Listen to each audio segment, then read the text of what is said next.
Salut Niva, Salut Céline. comment ça va? Écoute, je suis très très contente d'être là, tout va bien. Bah moi aussi, je suis super content, on est dans un super studio, on va enregistrer un podcast de Time for Human. Je Exactement. suis vraiment content de t'avoir sur mon podcast, mais dans un studio où tu m'as invité.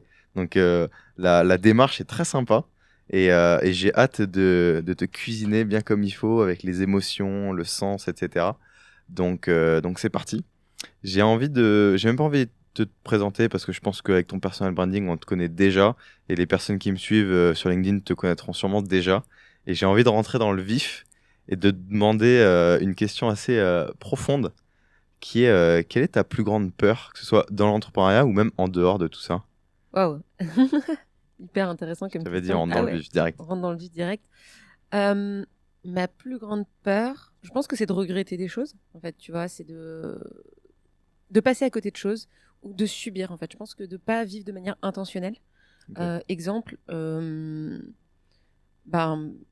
la dualité qui se pose en ce moment dans ma vie, c'est vraiment comment je répartis mon temps. C'est la ressource qu'on a la plus limitée et qui ne revient pas, contrairement à l'argent. Time for Human. Voilà, le temps ne revient pas. Et donc, c'est la ressource la plus difficile à répartir. Parce qu'elle n'est pas, elle est limitée par définition. Et donc, la manière dont je répartis cette ressource, c'est quelque chose qui me fait peur de mal la répartir.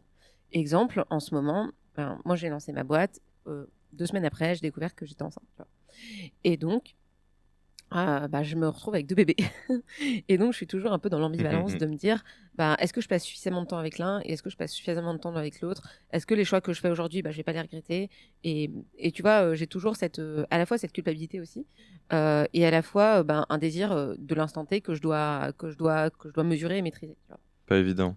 Et comment tu fais pour gérer et pour prendre des décisions? T'écoutes ton cœur ou tu le fais à l'instinct?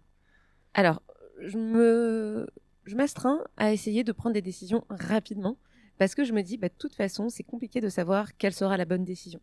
Donc, une première chose, c'est que je me dis, c'est pas grave de prendre la mauvaise décision. Par contre, ce qui est important, c'est de décider. Ne pas décider est une décision, mais est une décision subie. Exemple, je suis en CDI et je ne décide pas si j'ai envie de me lancer dans l'entrepreneuriat ou si j'ai envie de continuer et changer de boîte. Donc, du coup, je ne fais rien. Résultat, je maintiens le statu quo. Et donc, c'est une décision. Complètement d'accord avec toi. Donc, je reste Tu en laisses CDI. filer le temps, tu laisses passer ta vie. Voilà, c'est une décision. Donc, la première chose, mon rapport avec la décision, la première chose, c'est vraiment de me dire que déjà, il faut décider. Et il faut décider rapidement. Parce que ne pas décider, c'est pire que de faire le mauvais choix. Ça, c'est la première chose. La deuxième chose, c'est que je me dis toujours, qu'est-ce qui est irréversible dans sa décision? Il y a 99,9% des choix qu'on fait dans la vie ne sont pas irréversibles. Et le seul choix que j'ai fait qui est irréversible dans ma vie, c'est celui d'avoir un enfant. Et d'ailleurs, c'est un choix qui était important, tu vois, dans ma vie. Mais tu vois, il y a cette idée de à quel point c'est irréversible. Et quand tu y penses, tu dis, et au pire, il se passe quoi? Comment est-ce que je peux revenir en arrière? Qu'est-ce qui peut se passer si je fais le mauvais choix? Donc, comment est-ce que je crée une alternative qui soit compréhensible par mon cerveau pour qu'il admette que ce choix, même s'il fait peur, j'y vais quand même parce que je sais comment revenir en arrière. Ou au pire, si je reviens pas en arrière, qu'est-ce que j'ai perdu? Et la troisième chose qui est importante, c'est la rapidité de décision. Je pense que dans l'entrepreneuriat, ce qui fait la différence entre un bon et un mauvais entrepreneur, c'est à quel point il est capable de prendre des décisions rapidement. Donc j'essaie de m'astreindre à prendre des décisions le plus rapidement possible, en tout cas pour mon business. Qu'est-ce qui fait un bon humain selon toi? Est-ce que la notion de prendre des décisions rapidement, dans le cadre de ta vie, pas seulement de l'entrepreneuriat, ça joue également? Alors je pense que ce facteur, les impacts sont pas les mêmes. Parce que dans ta boîte, tu fais un mauvais choix, tu as toujours moyen de revenir en arrière, ça te coûtera du temps, ça te coûtera de l'argent, mais tu peux revenir en arrière. Dans ta vie, quand tu fais un mauvais choix, les dommages que tu crées sont beaucoup plus importants. Exemple, tu fais le choix d'avoir un enfant, déjà, c'est pas réversible comme choix, mais tu fais le choix de t'installer avec quelqu'un, de vivre avec quelqu'un, que cette personne, elle compte sur toi et que toi, tu comptes sur elle, de créer un lien entre vous. Il y a un engagement fort. Voilà. Ton engagement, en fait, il va au-delà des transactions que tu peux avoir dans le business. Et donc, sur cette partie-là de ma vie, pour le coup, je pense qu'il faut plutôt faire des choix, plutôt réfléchir. Mais en tout cas, ce qui est compliqué avec les choix, c'est que la plupart des gens, ils se disent, je sais pas, donc je vais attendre.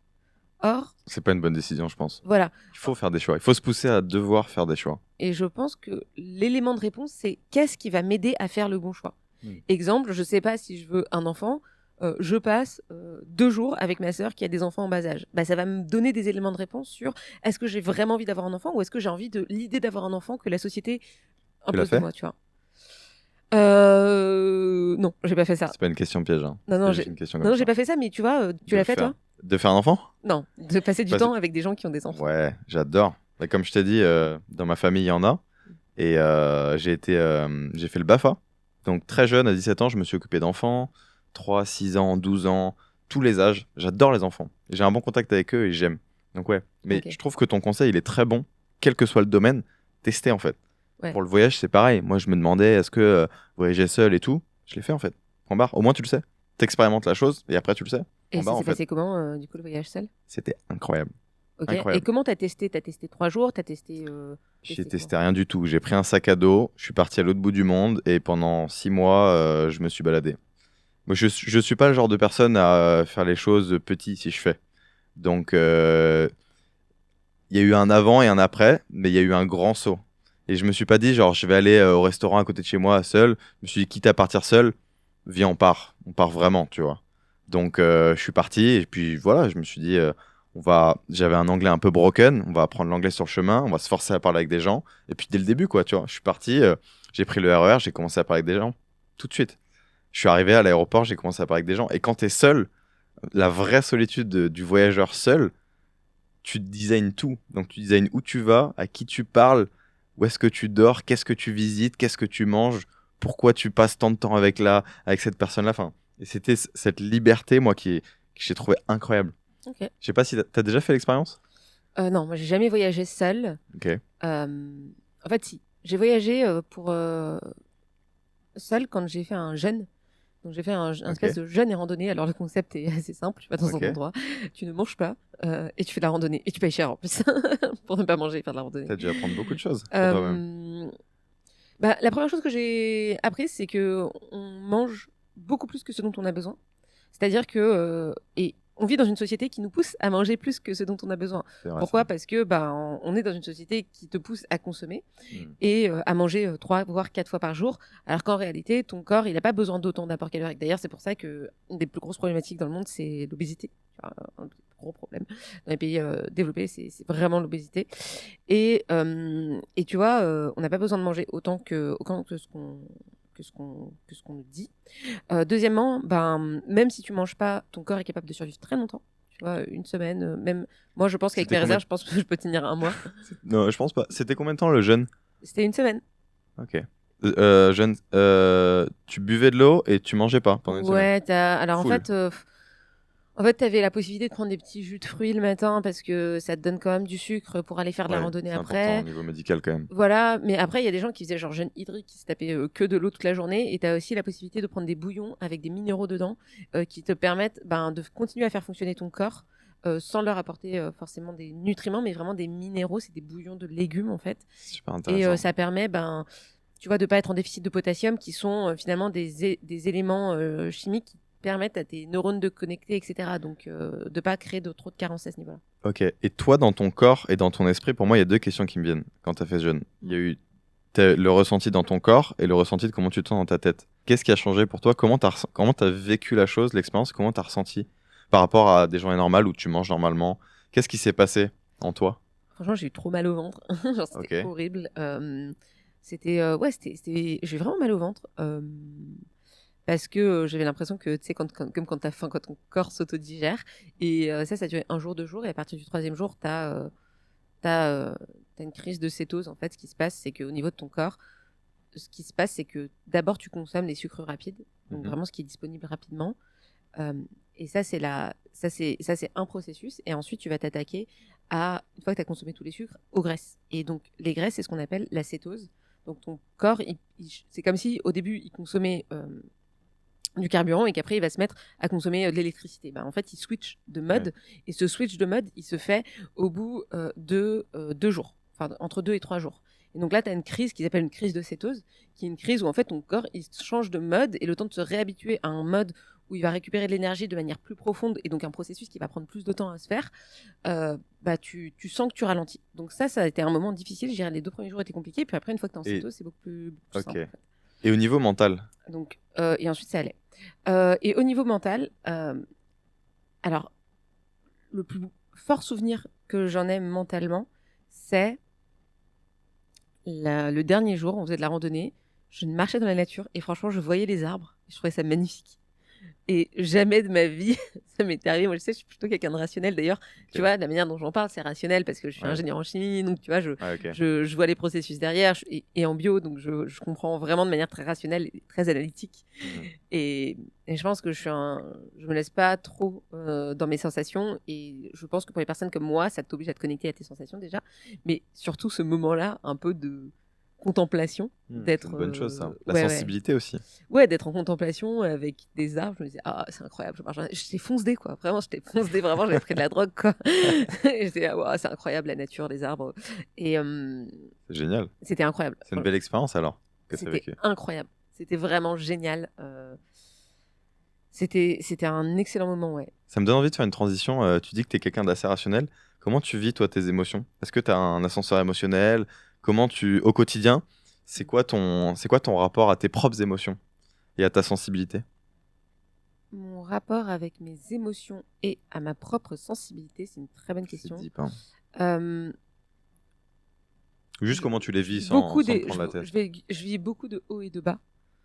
Vraiment, je suis pas quelqu'un d'humeur égale du tout, du tout, du tout. Encore plus maintenant que j'ai un enfant et que je manque de sommeil. Donc ça exacerbe, je pense, ce côté de ma personnalité. Mais j'ai vraiment cet ascenseur émotionnel très, très, très, très, très fort. Et du coup, c'est assez fatigant au quotidien. Vraiment, ça m'épuise. T'as des moments de... Comment tu gères ça? Tu gères bien ton énergie vitale au cours de la journée ou même au cours de tes semaines où tu sens que c'est des marathons et à la fin, tu lâches, tu dors, tu fais des siestes. Comment tu gères ton énergie? Est-ce que tu arrives à la... Parce que c'est tous, hein, la vie d'entrepreneur et je pense encore plus la tienne parce que toi, tu as l'air de faire beaucoup de choses. Comment tu arrives à trouver un équilibre là-dedans? Ouais, c'est plutôt la première option. Je pense que je suis quelqu'un qui fait des marathons et qui après est épuisé. Je vais donner un exemple. La semaine dernière, j'étais 2 jours avec mon associé et on a passé 2 jours ensemble à parler de sujets assez deep et à travailler vraiment sur la boîte et donc en interaction en permanence avec quelqu'un. Et ça a duré 2 jours. Le soir, on avait un dîner avec plein de gens, d'autres entrepreneurs. Et le lendemain, j'avais aussi un dîner. Donc ça m'a fait 2 jours pleins, journée plus dîner avec des humains, justement. Trop d'interaction. Et le lendemain, mais je pouvais plus rien faire, en fait. Je suis restée dans mon lit à dormir. Et j'ai adoré ces moments, tu vois. C'est des moments que j'aime bien. Sur le moment, je suis très contente et je suis heureuse de les vivre. Mais ce qui se passe, c'est que je suis explosée de fatigue, rincée et je mets 2 jours, 2, 3, 4 jours à m'en remettre. Donc j'ai plutôt tendance à agir comme ça. Plus qu'à ménager ma monture. Et aussi autre chose, je pense que je suis très sensible au fait d'interagir avec d'autres gens. Je pense que je suis plutôt introvertie sur le spectre. C'est-à-dire que parler avec des gens, ça me demande de l'énergie. Ça te coûte en énergie. Ouais, beaucoup. Et si je dois me recharger, je vais plutôt faire des moments seuls. D'accord. Et c'est un peu la définition de l'introversion et de l'extraversion. Enfin, c'est pas toi que je réponds, mais... Et en réalité, ce qui se passe, c'est que j'ai besoin de moments seuls Enfin, j'ai besoin que 80% de ma journée se passe seule pour ne pas me sentir, tu vois, tirée en énergie. Donc, tu es bien avec ta solitude dans ton travail comme dans ta vie humaine au sens large? Tu te sens bien dans ta solitude voulue, une solitude voulue, pas, tu vois? Complètement. Moi, j'adore ça. Je veux dire, c'est un moment où je me recharge. Je n'ai pas du tout peur du silence. Je sais qu'il y a plein de gens qui n'aiment pas travailler dans le silence, qui sont obligés de mettre des musiques. Mais moi, je suis dans le silence. Je trouve que c'est incroyable. Et d'ailleurs, c'est le moment où tu peux réfléchir. C'est les moments où moi, j'arrive le plus facilement à avoir des pensées profondes, à travailler sur moi-même, à aller sur des sujets où je vais vraiment avoir de l'impact. Disons que j'ai jamais été le genre de personne à se dire « Ah ouais, moi, il me faut toujours un bruit de fond ou à mettre la télé quand je travaille. » Pareil. J'ai jamais compris, moi, ce genre de personne. Je trouve et surtout depuis que j'ai découvert la méditation, c'est niveau plus, parce que pour la créativité, pour juste la clarté d'esprit, en fait, quand tu fais silence en toi, pour moi, il y a 2 types de silence. Il y a être dans le silence, donc pas de bruit, etc. Et puis il y a le silence en toi, le silence des pensées, vraiment canaliser tout ça et être bien, zen. Il y a 2 choses. Des fois, tu es dans le silence, mais dans ta tête, ça fourmille. Tu as des pensées de partout, il y a y a des gens qui t'obnubilent, il y a des événements qui t'obnubilent. Enfin, Moi, je suis plutôt dans cette team-là. Je suis dans la team, je suis vraiment dans la team silence à l'extérieur parce qu'à l'intérieur, il y a tellement d'idées, c'est tellement compliqué, il y a tellement de choses avec lesquelles je dois dealer, des émotions, des décisions, que il faut que à l'extérieur ce soit du silence parce que je ne peux pas supporter une goutte de plus, si tu veux. Ouais, C'est vraiment je vois. ça. Et donc le silence intérieur, pour le coup, moi, j'arrive pas trop à le faire. Tu vois, la méditation, c'est encore quelque chose sur lequel, avec lequel j'ai du mal, euh, parce que, euh, parce que je pense que c'est trop faire silence en moi, Pas facile hein, au début. c'est super Faut difficile. Ouais. tester genre petit, tu vois, genre 2 minutes, 5 minutes. Puis tu vois si ça te saoule. Toi, tu médites tous les jours? J'essaye, ouais. Franchement, j'allais pas mentir en disant non, c'est pas tous les jours. Mais il y a des fois, c'est des méditations plus ou moins profondes, tu vois. Ça peut être entre 5 et 15 minutes, ça peut être 30 minutes. Mais je pense que ce qui compte, c'est d'être régulier. Parce que ton esprit, il en a besoin, en fait. C'est un peu comme faire du sport régulièrement. Ça fait du bien à ton corps. Bah, méditer régulièrement, ça fait du bien à ton esprit. Et vraiment, il y a des études qui ont été faites Bien sûr. qui prouvent que ça change ta neuroplasticité cérébrale, que tu te sens mieux. Enfin, c'est ultra puissant. Je suis 100% convaincue. Même si c'est à petite dose, je pense. Je suis 100% Même à convaincue. toute petite dose, Ouais, même, je pense que même 2 minutes, 3 minutes de méditation dans ta journée, ça te change ta journée. clairement. Et ça, d'ailleurs, ça me donne envie, là. Et je dirais même, ça te switch ton énergie. Parce que quand tu le fais, par exemple, en début de journée, tu commences ta journée zen, tu commences ta journée bien. Ok. Toi, tu le fais plutôt le matin? Ouais, toujours. Je trouve que c'est le meilleur moment pour. Le matin ou le soir. Enfin, tu vois, pour moi, il y a deux phases dans un humain. Il y a le jour et la nuit. La nuit, il se passe plein de choses dans ton esprit. Tu as ton cercle circadien qui fait que tu vas aller passer par différentes phases. Il y a le rêve, il y a le sommeil profond, etc. Tu recharges dans ton esprit, il se passe plein de choses, ta mémoire, elle travaille, etc. Et après, quand tu t'éveilles, là, tu es en conscience. Ok. Donc, c'est différent. Et entre les deux, si tu te lèves, tu bois un petit thé ou un petit truc et que tu fais ta méditation, bah, le switch, il s'opère et c'est là que tu as des moments de créativité intenses. C'est là que tu rentres dans ta journée et que tu poses ton énergie. Et si tu la commences comme ça, pour moi, c'est fabuleux.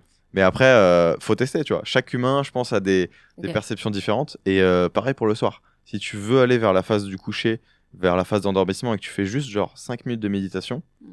tu vas ralentir tes ondes cérébrales et à un moment donné où ton sommeil il va être facile. Tu vas Ok. avoir un endormissement, pardon, je vais y arriver, plus simple et tu vas rentrer dans un sommeil qui est bon, qui est réparateur, qui est profond. Ok. Donc je pense que c'est un bon switch, une bonne phase de transition. Ah, mais tu vois, ça m'a donné envie de méditer, là. Je vais tester. Ah, c'est cool, ça Je fait vais plaisir. essayer de tester. Tu vois, je me dis 1 minute par jour, Ouais. tu vois, même déjà 1 minute par jour. Et tu vois, tu vois, on en revient un peu à cette idée de comment tu décides. Mm. C'est comment tu peux implémenter des choses de manière la plus simple possible en le faisant tous les jours. Donc, peu importe, t'as pas besoin de méditer Non. 1 heure ou même 30 minutes.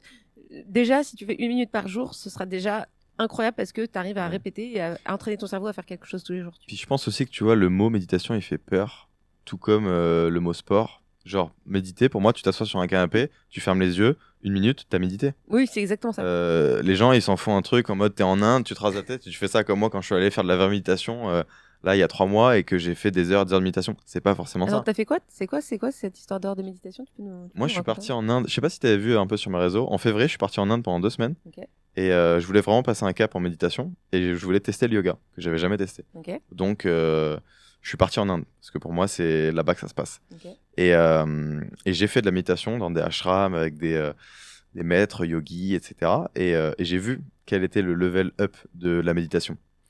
Parce qu'il y a méditer là en Occident, chez soi, tranquille. Et tu faisais quoi puis, au quotidien? je faisais ça au quotidien. Donc, tu restais assis dans une pièce. Combien d'heures par jour c'était? J'ai pas fait Vipassana là-bas. Parce Ok. que Vipassana, je sais pas si on en entendu parler, c'est 10 heures de méditation par jour pendant 10 jours. Oui. Ça, c'est un vrai marathon de méditation. Ok. Et là, tu es dans un cercle où tu ne fais que ça. Tu te lèves à 4 heures du mat, tu médites, tu manges, tu médites. D'ailleurs, tu manges pas beaucoup, je crois que tu manges que 2 fois par jour. Et tu répètes ça pendant 10 jours, dans un noble silence. Donc, c'est-à-dire que tu ne parles pas, tu ne regardes pas les gens, et tu es en silence avec toi-même. J'ai pas fait ça. Moi, je suis allé dans un centre Vipassana, j'ai fait un cours de 1 heure. Donc, j'étais avec un prof de méditation, où il t'explique comment respirer, il t'explique comment gérer ton flux de pensée, et tu suis ce qu'il te dit pendant 1 heure. Déjà, c'est un exercice balèze. Parce que tu vois de quoi ton corps est capable et de quoi ton esprit est capable. Après, j'ai fait de la méditation de par moi-même. Donc, moi, je sais méditer aussi, juste en allant dans des temples à droite à gauche et en allant choper l'énergie. Parce que quand tu es en Inde, faut s'imaginer l'Inde, tu vois. Le bruit, les Ouais, je connais odeurs. un peu, ouais. Tu y allais aussi? Ouais, ma famille d'origine Ok. indienne, tu vois. Donc, Ah, mais je savais pas. Moi, c'était la première fois que j'allais. Autant j'ai passé 6 mois en Asie du t'étais Sud-Est, à Rishikesh, j'étais à Varanasi, à Varanasi, capitale oui, bah, spirituelle c'est de ça, bah, l'Inde. c'est ça. Bah, c'est pareil, Donc tu c'est vois, l'autre nom de l'énergie Rishikesh. était forte et tu sens la profondeur du lieu. Bah, t'as le Gange, tu vois, Bien en fait, sûr. enfin, ils mettent on met les morts dans J'ai le vu fleuve, tout etc. ça. Ok, trop bien. C'était Ok. deep. Donc, Franchement, genre, expérience, d'accord. tu passes. Moi, j'ai passé un autre cap dans la méditation quand je suis parti là-bas. Et j'ai découvert le yoga aussi. Je sais pas si. Moi, je suis quelqu'un de très sportif. Donc, j'en ai fait très jeune. Pendant 15 ans, j'ai fait du sport, j'ai fait du tennis, de l'escalade. Mais j'avais jamais trop fait des sports en lien avec mon énergie vitale du corps. Et quand j'ai découvert le yoga, j'ai compris en fait les chakras, les centres énergétiques, tout ça. Et je me suis éduqué Maintenant, déjà. tu le gères mieux, ton énergie. Tu penses que c'est une clé Ouais, pour gérer son énergie? je pense. Sans même aller dans du yoga ou juste comprendre ce qui se passe dans ton corps, faire du sport en conscience, en comprenant ton corps, plutôt que faire du sport comme un bourrin, comme moi je l'ai fait pendant 15 ans, ça peut mener à des blessures. Moi, je me suis blessé à l'épaule. Là, ça fait depuis 2019 je suis blessé à l'épaule. Je suis pas au top. Je pense que si j'avais eu cette prise de conscience avant, j'aurais écouté mon corps, j'aurais pas continué avec une épaule un peu malade et je me serais pas retrouvé avec une blessure qui dure. Alors que maintenant, avec cette prise de conscience-là, si mon corps il me dit non, bah j'y vais pas. Je l'écoute en fait. Je suis plus à l'écoute de mes ressentis corporels et mes ressentis de l'esprit. Ok. Quand je suis fatigué ou quand je suis en forme, je peux y aller fort. Tu vois, je suis Ok. plus à l'écoute. Super. T'es à l'écoute toi Pas de du tes tout. ressentis? Pas du tout. J'adore ton thé. Ah ouais. Pas Non, du tout. non, en fait, je vois le chemin qu'il faut parcourir et je vois Ok. que je vois exactement où je suis. Je vois exactement le chemin et je vois les outils qu'il faut et tout machin et je vois ça, je fais. Ouais, Flemme. enfin, non, c'est pas flemme. Alors, je vais répondre à ta question sur comment je me sens par rapport à l'écoute de mon corps. Moi, j'ai un rapport avec mon corps qui est compliqué. Je suis pas très amie avec mon corps. Ah ouais? Ouais, depuis très jeune, Ok. j'étais, tu vois, j'étais super grosse quand j'étais petite, donc j'ai vécu des épisodes d'obésité. Enfin, tu vois, donc ça t'aide pas à créer une relation saine et sereine avec ton corps, à l'aimer, à l'entretenir, à lui donner ce qu'il faut. C'est plutôt une relation de rapport de force, de ok, je t'ai dit que là qu'il faut maigrir, je vais arrêter de bouffer, maintenant tu fais ce que je te dis, tu vois. C'est dur. Et ça, je le martyrise mon corps. Donc il y a des périodes où en fait, je vais manger que un truc parce que en fait, je veux qu'il maigrisse. Et donc je l'aide pas, je ne l'aime pas, tu vois. Et la grossesse n'a pas aidé ça. Et l'accouchement n'a pas aidé ça. Et parce que j'ai pris 15 kilos avec la grossesse, parce que j'ai beaucoup mangé hein, déjà. Mais la grossesse a fait un peu lâcher les chevaux à plein de niveaux, et notamment l'hyper-contrôle que j'avais sur mon corps. Et donc le rapport qui se passe avec ton corps dans ce moment-là de ta vie, il est quand même hyper particulier. Et moi, bah, la conséquence de ça, c'est que bah, le lien que je peux entretenir avec mon corps, il est hyper... Conflictuel. il est conflictuel, ouais, exactement. Et tu dis un truc intéressant, c'est pas ton ami, t'as envie, ça devient ton ami, t'as envie de t'aimer, aimer ton corps et avoir une relation saine avec lui. Tu veux tendre vers ça, tu sais que c'est du travail, mais tu. Alors tu sais, il y a toujours je veux la destination. Ouais. Est-ce que je veux le chemin pour arriver à la Ouais. destination? On veut tous Alors, être Michael Jordan, mais on n'est pas prêt à s'entraîner comme il fait. voilà, Comme il exactement. a fait. Exactement. Donc oui, je veux la destination. Hmm. D'être amie avec mon corps, etc., d'avoir une relation saine avec lui.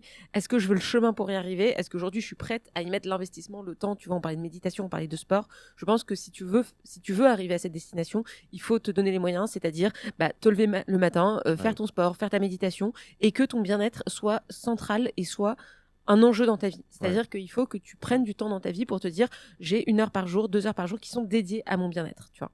Et aujourd'hui, bah, alors, est-ce que c'est ma priorité? C'est ça la question au final. Voilà. Est-ce que c'est ton objectif numéro 1? Aujourd'hui, non. Aujourd'hui, c'est pas mon objectif numéro 1. Mais tu réalises quand même que c'est important. Ah, mais je réalise totalement que c'est important. Je réalise les efforts qu'il faut pour y arriver. Pourquoi c'est pas mon objectif numéro 1? Parce que, en réalité, bah là, je dors pas, quoi. J'ai un enfant que je dois gérer. Alors, c'est pas une question, c'est une question de décision, encore une fois. Donc, c'est à quel point je décide qu'aujourd'hui, ce sera un bon moment. J'ai essayé plusieurs fois et à chaque fois j'ai échoué. Et donc si tu veux aujourd'hui, j'essaye de me dire ok, à quel moment j'arriverai à trouver le bon moment Bon, il y aura Je jamais pense de qu'il bon y a moment. jamais de Tu vois. bon- Il y aura jamais de jamais bon de bon moment. moment. Voilà. Non, mais tout ça, je me donne des excuses. En fait, Ouais, tu sais quoi des excuses. voilà, on C'est bien, rembobine. j'adore, t'es hyper réaliste. On rembobine. J'adore. Ah oui, oui, je Non, suis c'est très cool. honnête Parce que avec moi, moi. ce que j'allais te dire là, c'était en fait, Non, c'est tu bon. crois que t'as le choix dans ta tête, mais un jour ton corps il va te dire stop. Comme C'est moi, ça. mon corps un jour il m'a dit stop Bien avec sûr. mon épaule, je C'est pouvais ça. plus lever le bras C'est parce que j'ai fait le con. Ouais. Et genre pendant 3 ans, j'ai pas levé le bras quasiment. Ouais, c'est ça. Parce que je faisais le singe à faire de l'escalade, je me sentais costaud, je faisais 80 kilos, j'étais muscle, sec. Ouais, c'est ça. J'ai pas fait une phrase, mais on s'est compris. Ouais. Et en fait, mon corps il m'a dit stop. Ouais. Et quand le corps dit stop, c'est comme le burn-out. Tous C'est les ça. gens avec qui j'ai parlé qui ont fait un burn-out, ils me disent mais toi dans ta tête, tu veux aller bosser, travailler, te lever et tout. Ton C'est comme corps, la il- dépression, mais ton corps il se lève pas en fait. Ouais. Et c'est là que tu comprends que ton corps il te gère plus au final que ta tête. Bien sûr. Et Ouais. c'est ouf. Et tu vois, ça j'en ai conscience. Enfin, je vais reprendre un peu ce que je disais, mais en réalité, c'est à quel point aujourd'hui, en fait, j'ai essayé. Alors, je mens un peu, dans le sens où il y a des petites choses que je mets en place au quotidien et qui font que je me dis que ça va. Enfin, déjà, je suis consciente de plein de choses. Je me suis beaucoup renseignée. Tu vois, le fait d'avoir fait un jeûne, le fait d'avoir, C'est tu vois, déjà bien. je faisais du sport 3 fois par semaine pendant très longtemps. Donc, tu vois, c'est des choses que j'ai ancrées dans mon habitude de vie. Après, il se trouve que là, je suis dans un moment de ma vie, dans une période où qui est le postpartum, qui est une période où c'est pas toujours facile de ton rapport avec ton corps, ton rapport avec ta vie, à l'organisation de ta vie, etc. Et donc moi j'ai fait aussi le choix de me dire, ok Nina, ce moment-là, essaye de juste de survivre. Gère quoi, Essaye de équilibre le gérer. truc, tu vois. Essaye d'équilibrer le truc, et après on reparlera. Fais en sorte que ça tourne. Voilà, fais en sorte que ça retourne, après on en reparlera. Ok. Mais tu vois, typiquement, il y a des choses que j'ai mis en place, notamment ramène tes baskets. Ramène tes baskets, c'est. J'adore tes jeux de mots. Ramène tes baskets. On est dans Ramène ton podcast. Ouais, aujourd'hui on est Génial. dans Ramène ton podcast. Et Ramène tes baskets, c'est. Le principe, c'est que j'invite 2 entrepreneurs ou entrepreneuses à me rejoindre Ok. au bord du canal Saint-Martin, Génial. à Paris, donc qui est quand même un endroit très sympa pour se balader. Et l'idée, c'est d'arriver avec une problématique de ta boîte. Tu viens, c'est gratuit. Et les 2 autres personnes vont essayer de t'aider à résoudre cette problématique avec toi. Donc l'idée, c'est d'avoir déjà des personnes, de mélanger des personnes. Donc tu vas avoir quelqu'un qui va être, je sais pas, qui va développer des sites internet, avec quelqu'un qui va être prof de yoga et qui veut développer son activité. Et donc, le fait d'être entrepreneur, tu as toujours quelque chose à apprendre de l'autre. Et l'idée derrière ça, c'est de se dire, t'as pas besoin d'avoir quelqu'un qui est au-dessus de toi pour t'enseigner des choses, tu peux aussi apprendre de tes pairs. En transversal, ouais, bien sûr. Voilà, c'est ça. Et ça empouvoir vachement les gens, tu vois, parce que t'as pas besoin, en fait, d'avoir quelqu'un pour t'apprendre. Tu peux aussi créer des espaces où, en fait, tu vas apprendre des autres. Bon, ça, c'est une première chose. Mais le vrai hack de cette histoire, c'est que pourquoi j'ai fait Ramène tes baskets, c'est qu'en réalité, je me rendais compte que j'étais ultra sédentaire. Et donc, Ramène tes Ok. baskets, bon, d'où le nom T'avais Ramène tes envie de te baskets, bouger, quoi. il faut le faire C'était en une manière marchant. de te bouger. Ça ne marche qu'en marchant. Ouais. Et donc, chacun expose sa problématique pendant 30 minutes. On fait l'allée du canal Saint-Martin. 30 minutes, une problématique. On aide à fond la personne sur cette problématique. Et le retour, c'est une autre personne qui le fait. Et on répond à sa problématique, elle. Hmm.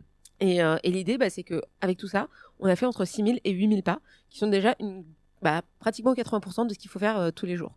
Et donc, c'est une manière, déjà, de traiter un problème, le problème de fond. Alors, je l'ai fait pour moi, hein, à la base, ce truc. C'était T'as raison. vraiment l'idée de faire moi pour moi-même. C'était assez égoïste. Mais il y a plusieurs enjeux là-dedans. Le premier, c'est effectivement de prendre soin de nos santé à toutes et à ouais. tous.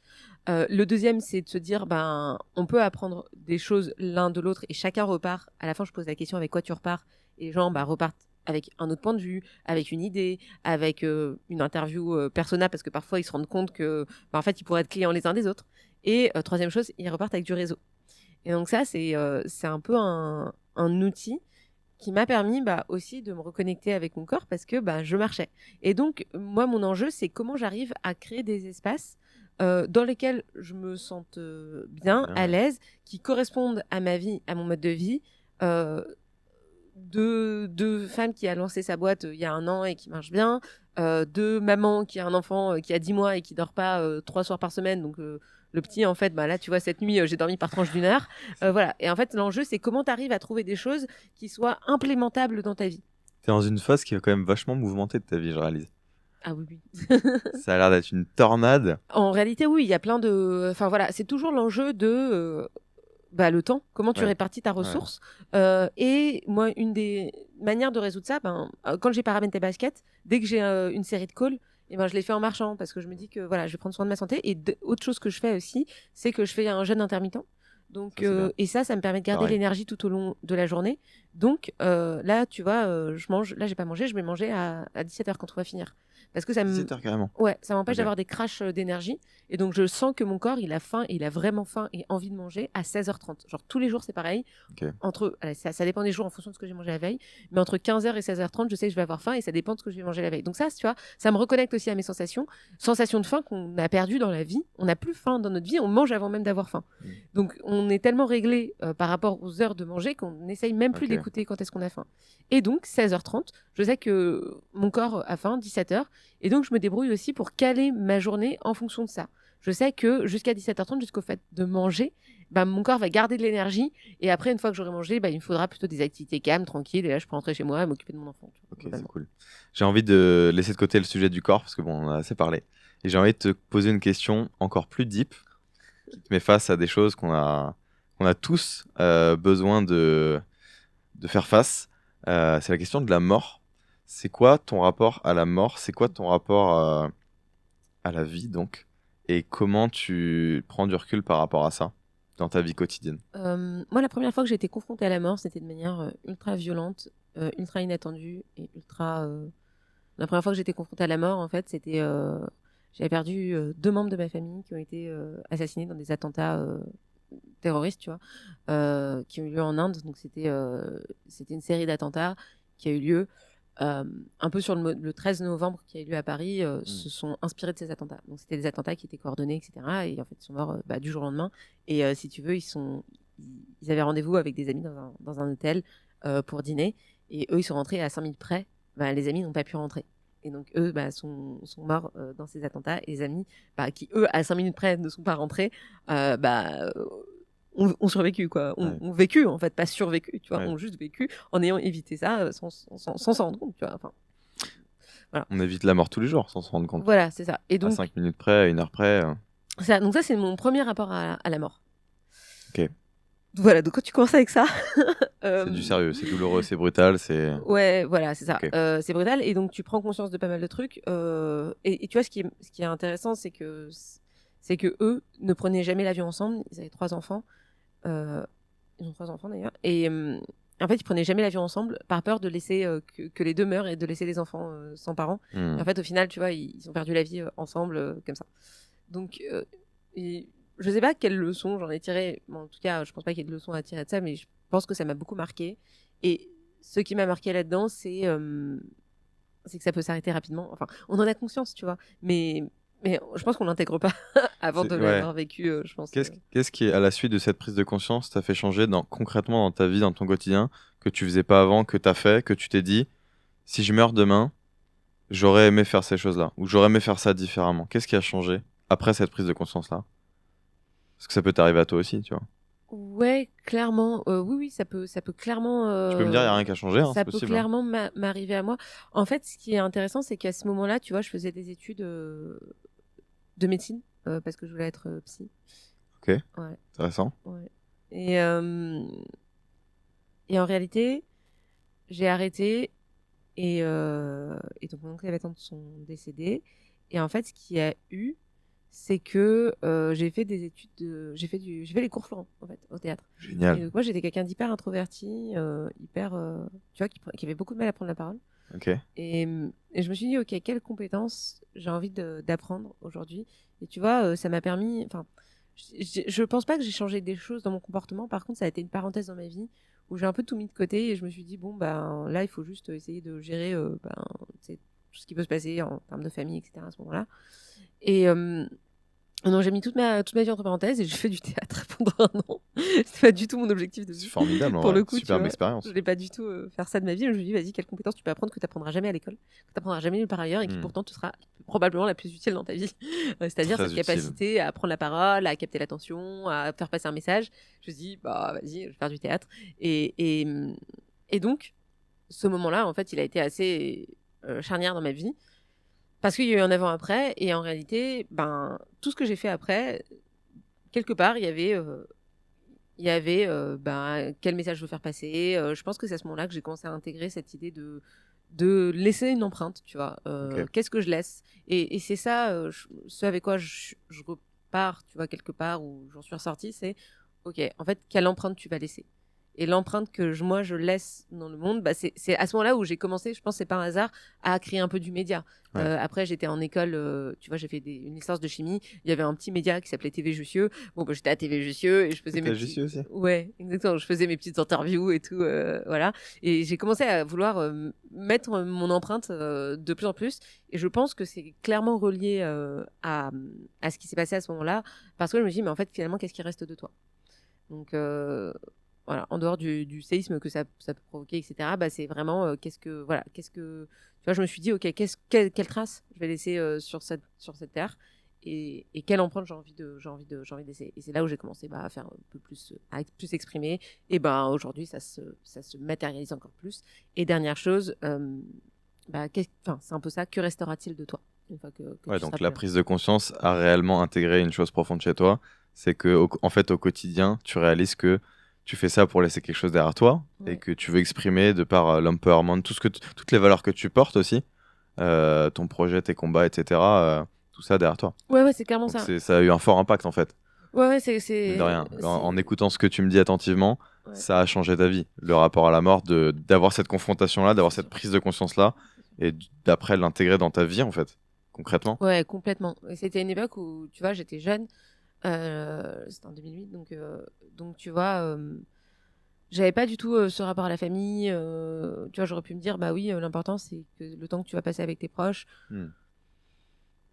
Oui, je me suis dit que c'était important et que j'avais envie de passer. Et la deuxième chose, c'est, en fait, tu décides pas. Tu sais pas ce qui va se passer. Et le but, c'est de vivre une bonne journée tous les jours. Ouais, c'est Enfin, ça. il y a deux choses, c'est de juste d'arriver à maximiser le plaisir que tu vas passer et te faire kiffer. Parce que, voilà, c'est aussi avec ça que j'ai intégré, c'est aussi ça que j'ai intégré, c'est cette idée de vis pour ce qui se passe aujourd'hui et vis pas pour peut-être ce que tu auras demain, parce que ça se trouve, le peut-être que tu auras demain Il y aura n'arrivera pas. jamais. Ouais. Et je pense que, tu vois, les personnes que j'ai perdues sont des personnes qui ont beaucoup travaillé dans leur vie, qui ont beaucoup donné, et qui, en fait, au moment où sont décédés, ils venaient peut-être de un peu partir en pré-retraite, tu vois.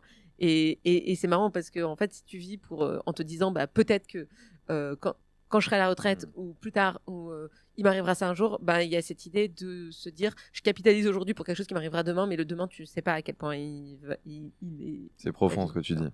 Et donc, moi, ce que j'essaie de vivre aussi aujourd'hui, et ce en quoi ça m'a marqué, c'est d'essayer d'avoir des bonnes journées tous les jours. Et un truc qui me fasse kiffer tous les jours. Et tu vois, là, si j'ai ma boîte et si je fais tous les projets que je fais, ramène tes baskets, ramène ton podcast, ben, c'est juste des projets qui me rendent heureuse chaque jour. Et je me dis pas, ben oui, j'ai une ambition de demain créer quelque chose, un empouvoirment féminin, etc. Et oui, c'est un projet de long terme, mais le plus important, ça reste quand même à quel point ce que je fais tous les jours m'enthousiasme et me rend heureuse. À quel point tu kiffes? Tu penses que tu pourrais kiffer encore plus? Avec du sommeil. La réponse de parents. Bah, dormir. Ouais, ouais. Tu peux pas? Je suis bête. J'allais dire ça dépend de toi, mais non. Non, non, non, pas T'as du un tout. bébé Ouais. Ça, je pense que qui te rappelle à c'est. l'ordre. Ouais, ça, c'est le manque de sommeil. Tu comprends à quel point c'est important. C'est Et tu vois, vital. quand on parle de lien avec son corps, etc., eh ben, je pense que la maternité, ça te fait toucher tes limites du sommeil. Et donc, à quel point ça te matrixe le manque de sommeil, quoi. En Vraiment, fait, ça te. je suis en train de réaliser à quel point c'était une blague de parler de méditation avec toi parce que tu ne peux pas méditer en fait en ce moment. Je m'endors. Tu médites si ton enfant dort. Ouais, c'est ça. C'est un peu ça, ouais. Parce Mais que après. tu choisis pas en fait. Non, après, tu peux méditer sous ta douche, tu vois, par exemple. Bien Enfin, sûr. tu vois, j'ai un pote, à chaque fois qu'il prend des douches, il médite, tu vois. Genre, il rentre en méditation sans s'en rendre compte, tu vois. Et il a raison. À fond. Donc, non, il y a ça. Et puis, c'était quoi ta question? Je sais plus. Je sais plus. Mais en tout cas, le sujet de la mort était traité et je pense que tu m'as donné des très très belles réponses parce que c'était hyper profond. Et je pense que c'est intéressant ce que tu as dit, juste pour rebondir avec ça et après on changera de sujet, mais on sait jamais en fait quand ça va arriver. Et la vraie prise de conscience à comprendre, elle est là.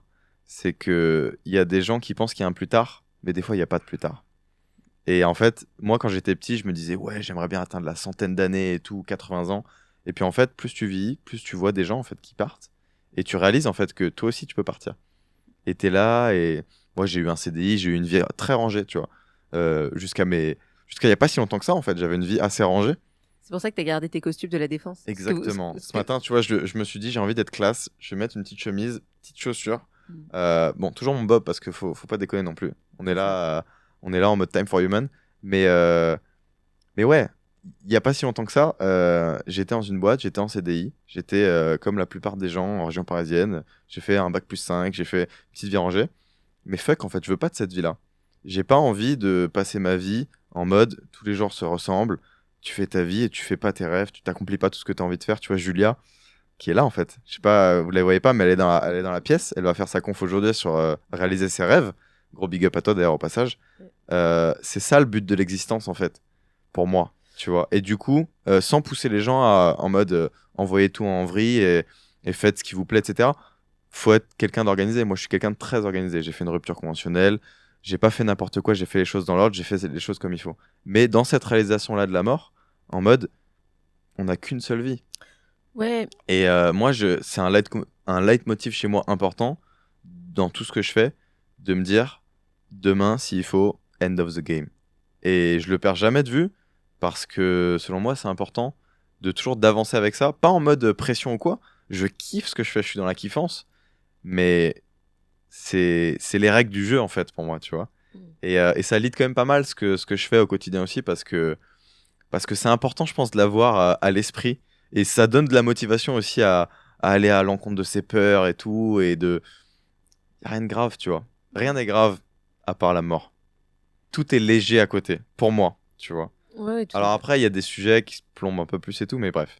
Mais pour en revenir à ce que tu disais, je pense que quitter son CDI pour accomplir ses, entre guillemets, rêves, enfin, je suis pas sûre que la réponse à vivre ses rêves, ce soit quitter son CDI. Chacun Dans le a sens, tu sa vois, définition. ouais, C'est très personnel. ouais, voilà ça. Parce que, tu vois, je pense que, bah, en fait, le fait d'être en CDI, ça t'apporte aussi, ou en CDI, ou avoir un contrat régulier, Bien voilà, sûr, où, bah, il y a deux choses. Tu peux aussi aider quelqu'un à accomplir ses rêves. bien Et sûr. tu vois, ben, quelque part, tu peux être très bon, Premier ministre, tu vois. Ce que je veux dire, c'est que, il y a cette idée aussi de, tout le monde n'a pas forcément de vision et tu vois, de cette idée d'accomplir, et ça, je pense que c'est valable pour les gens qui sont entrepreneurs et pour une certaine catégorie de personnes, tu vois.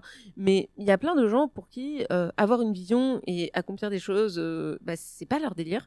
Et tu vois, ben, avoir un CDI, ça représente, ou avoir un contrat de freelance régulier, enfin peu importe. En tout cas, se mettre au service d'une Ouais. vision, bah, c'est une manière aussi de contribuer à un projet plus grand. Première chose.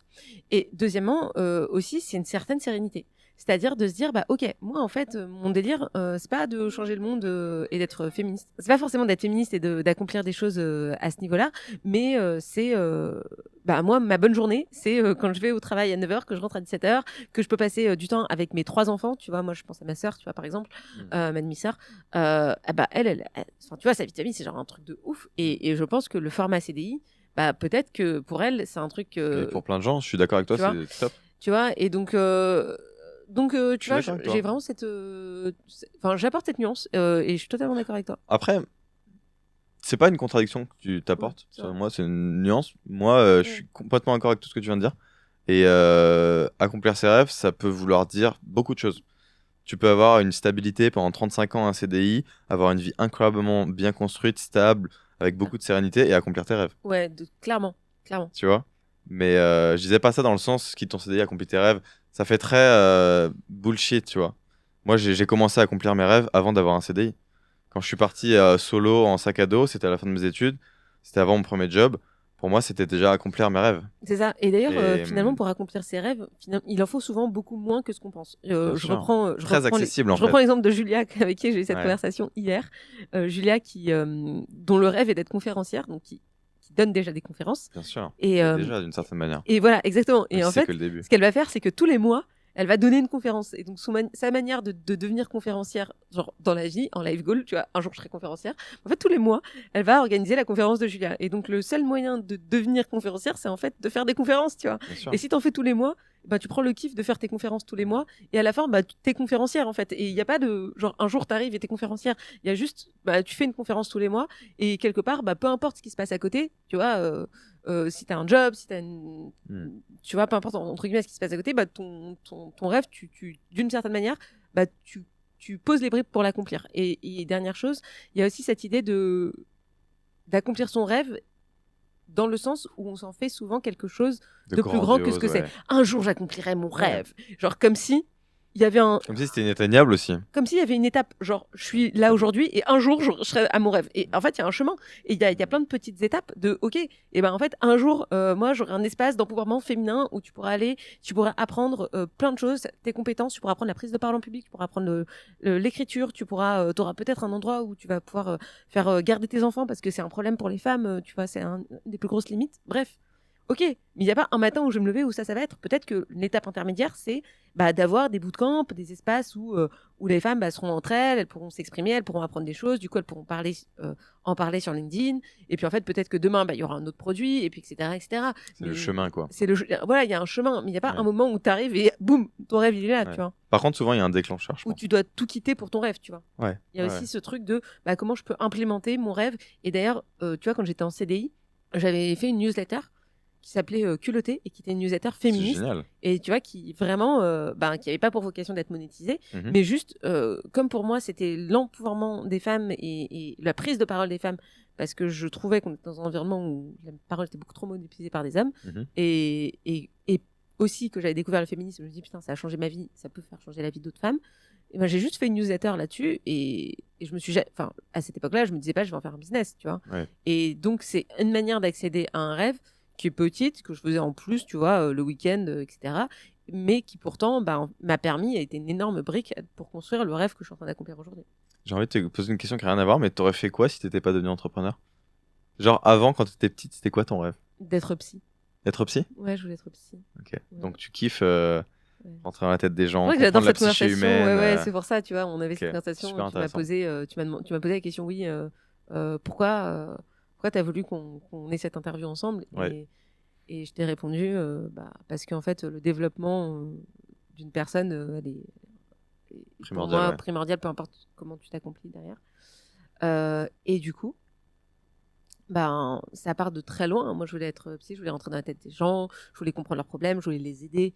Et aujourd'hui, le métier que je fais, je pense qu'il y a une partie qui s'y retrouve. Aider les gens à accomplir des choses qu'ils ne penseraient peut-être pas capables, les aider à traiter. Tu vois, l'écriture, c'est une certaine forme de thérapie. Et en réalité, ce que je fais, moi, mon métier, c'est d'enseigner l'écriture de vente, l'écriture business. Ce n'est qu'un prétexte à l'empouvoirment. Parce que quand tu sais écrire, tu sais prendre la parole. Quand tu sais prendre la parole, tu sais défendre tes idées. Quand tu sais défendre tes idées, tu sais en fait t'affirmer, tu sais t'exprimer et finalement, tu sais prendre le pouvoir. Et donc tout ça, c'est un prétexte, pareil, tu vois, LinkedIn, c'est pareil, c'est un prétexte à travailler sur soi, à travailler sur qui on est, notre vision, le message qu'on a envie de faire passer, et surtout à se sentir capable d'eux. Et dernière chose, ça te rend aussi l'empouvoirment au sens de l'indépendance financière. Mhm. Quand tu prends la parole, notamment sur LinkedIn, tu sais générer du business, tu as des leads qui arrivent, et quand tu as des leads, en fait, tu as de l'argent, et quand tu as de l'argent, tu es indépendant, et donc tu peux faire des choix. Et donc le développement personnel, pour moi, il passe d'abord par le fait d'avoir du choix. Tu peux pas parler de développement personnel à quelqu'un qui a 4 jobs en même temps, qui a même pas le temps dans sa life pour se consacrer à lui. Donc pour moi, ça, c'est aussi une condition à l'empouvoirment et au développement des personnes. Donc tu vois, là, il y a deux choses. Il y a un peu l'écriture, deux choses, l'écriture et l'entrepreneuriat qui sont aussi des manières de se rendre indépendant et de sortir un peu du lien aussi de subordination que tu peux avoir, qui peut t'empêcher aussi de créer la vie que tu as. Ça veut pas dire que tu vas forcément monter ta boîte, Ouais, mais ça veut dire que tu as la possibilité de le faire. Et moi, ça m'a donné une liberté de ouf dans tous les CDI que j'ai eu, de me dire, mais du jour au lendemain, je peux m'arrêter et je sais que je serai pas en galère de trouver un taf. Bien sûr, ouais, je comprends. Et je pense aussi que pour mettre de la nuance à ce que tu disais, quelle que soit ta situation de vie actuelle, quel que soit ton âge, tu peux faire du dev perso. C'est pas que t'as pas le choix. C'est que selon moi, tu peux remettre toutes les cartes à plat et te dire qu'est-ce que je peux changer dans ma vie, sur moi ou sur ma vie, comment je peux agir pour évoluer vers une autre version de moi-même ou pour plus m'accomplir. Après, c'est plus facile. Très large. Non, et puis après, c'est plus facile quand tu es un jeune cadre CSP+, que tu as le chômage, que tu peux t'arrêter de bosser pendant 1 an et demi pour te consacrer à toi-même, que quand tu es une femme célibataire avec 2 enfants qui a 2 jobs, tu vois. Donc, je pense que oui, c'est sûr que ça. On est méga privilégiés. Et ouais, voilà, c'est ça. On est méga privilégiés et du coup. Je pense qu'on n'est pas tous forcément égaux par rapport à l'accès à ça, mais par contre, je pense que ça bénéficie à tout le monde. Et d'ailleurs, avoir des espaces comme on pourrait avoir ici ou comme le contenu que tu crées aussi gratuitement, qui permettent aussi à des personnes un peu d'accéder à ça et avoir peut-être des mini prises de conscience. Ouais, tu vois, quelque chose que tu vas écouter dans le métro ou dans ta vie de tous les jours, à quel point en fait tu peux te dire ok, vas-y, 1 minute de méditation, en fait je peux faire 1 minute de méditation quand je fais ma douche. Bon bah voilà, ouais. c'est des petites choses que tu peux implémenter, mais on n'est pas tous égaux par rapport à ça. C'est aussi pour ça, tu vois, que j'ai créé Time for Human. Je voulais que les gens, ils se disent, moi, mon rêve, c'est qu'un jour, genre, il y a écrit Time for Human partout dans le métro, et juste que les gens qui sont dans le tunnel de la vie, qui m'ont jamais entendu, on s'en fiche de qui je suis, juste ils voient ces 3 mots, Time for Human, et qu'ils associent ça à du dev perso, et à se dire, en fait, j'ai une vie d'humain, fais ce que tu veux. Pour moi, ça réalise tout ça. Exactement. C'est la mort, l'empowerment, tout ce que tu veux, réalise tes rêves. Et genre, juste la petite prise de conscience, le petit cliquetis, tu vois, le petit boom. Et le rendre très accessible. C'est ça, in fine, ce vers quoi je voudrais tendre dans plusieurs années, quand le mouvement aura pris de la puissance, de la visibilité, etc. Parce que le reste, on s'en fiche, en fait. Le reste, c'est du détail. Le reste, c'est du blabla, c'est des gens qui vont te parler d'ego, etc. On s'en fout de qui tu vas devenir, d'accomplir tes rêves. C'est juste la prise de conscience. Et après, t'en fais ce que tu veux au moment de ta vie où t'es, avec les gens avec qui t'es, tes relations, tes niveaux de développement, tu médites pas, on s'en fiche, tu vois. Juste rendre la chose simple et accessible. Et Très beau voilà. projet. C'est cool. Pas autant que toutes tes ramènes ta fraise, ramène tes podcasts et tout, mais j'aime bien. Est-ce que tu voudrais faire une ouverture par rapport à tous les sujets qu'on a abordés? On n'en a pas abordé beaucoup, mais je trouve qu'on les a bien traités en profondeur, que ce soit sur des sujets dev perso ou autres. Je te laisse la parole de la fin. Une bouteille à la mer, que sais-je. Tu as carte blanche. Waouh, c'est dur. C'est dur? Quand on a carte blanche comme ça. Non, je pense que on a traité effectivement plein de sujets. C'est dur de faire une ouverture là-dessus, mais moi je pense que l'écriture, c'est un excellent moyen de développement, un excellent outil de développement personnel. Ok. Tu vois, l'écriture, moi c'est quelque chose qui m'a permis de poser des choses dans ma tête, poser des choses sur le papier, exprimer mon message au monde, dire voilà où est-ce qu'on est, qui on est, et où est-ce que j'ai envie d'aller, tu vois. Et donc j'invite des personnes à explorer cette voie. Il y a les voies du sport, tu vois. On parlait de prendre soin de soi et de son âme. Et ben, je pense que l'écriture, tu vois, l'ouverture que j'aimerais donner ici, c'est vraiment comment tu peux. Il y a plein de manières de faire. Il y a du journaling, par exemple, tous les matins, tu te poses, t'écris. Tu peux le faire au travers de publications sur LinkedIn. Tu vas passer un message au monde ou sur Instagram ou peu importe. Mais je pense que l'écriture est un outil de développement personnel que j'invite les personnes qui nous regardent à explorer. Ça, c'est la première chose. Et puis je pense qu'on peut clôturer là-dessus. C'est déjà une belle chose. Oui. C'est un super conseil. Bah écoute, en tout cas, moi j'ai apprécié d'échanger avec toi. Merci. J'ai apprécié la manière dont tu t'es ouverte et à quel point tu as développé les sujets en conscience. Tu l'as fait cœur ouvert. Donc c'était un plaisir. C'était un plaisir d'être là. Et puis j'espère qu'on se retrouvera vite au cours d'un autre événement ou n'importe. Avec grand plaisir. En tout cas, c'était un plaisir de t'avoir sur Time for Human. Merci à toi. Et puis, de toute façon, pour me retrouver, c'est ninaramen.com. Donc, c'est hyper simple.